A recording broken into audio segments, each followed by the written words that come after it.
one camp, one summer, one time, but it devastated me because I was so ready for it. I was so ready to jump into that staff position and serve on that summer camp, but it just, I didn't get it. And it was just kind of crushed my inner feelings.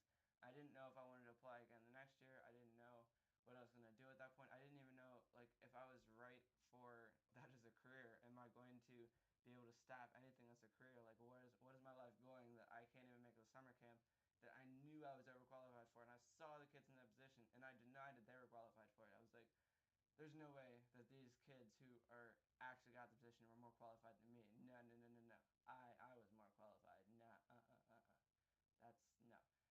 But they're the ones that got the position, and I didn't. And so it still devastated me. And when the next year came around for the next camp, because it's an annual camp, I was like, well, I'm going to apply for this again. So I applied for it again, but this time when I came in with a different attitude. I didn't come in with an overly confident attitude. I didn't come in with an attitude like I already had the position. I came in with an attitude like I'm presenting myself. If they don't like me, they're not going to have me. If they do like me, they're going to have me. And it was kind of interesting because at some point, one of the interviewing questions that they asked me was, what is one of your biggest failures? And I had a reference point at that point. I had a reference point to jump back on that last year I didn't make the position. I was devastated. But now I know that I trained myself for the parts that I didn't see that I had before. And I'm going to jump into this with a fresh new face and I'm going to make it.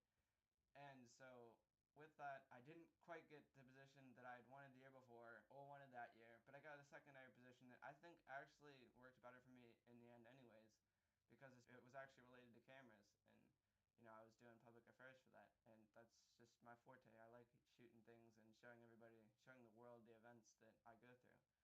And so it ended up being a lot of fun, and the camp came around this year, and I just missed the deadline, so I'm not going to apply for it. But I'm not worried about it because I've already stopped it 1 year. I've got the goal that I wanted in my life, and I'm quite content with it. So just keep having hope, keep having faith. Trust God, and you'll go far in life. And my light's going crazy. So with that, I'll leave you with that. Stay faithful, my friends.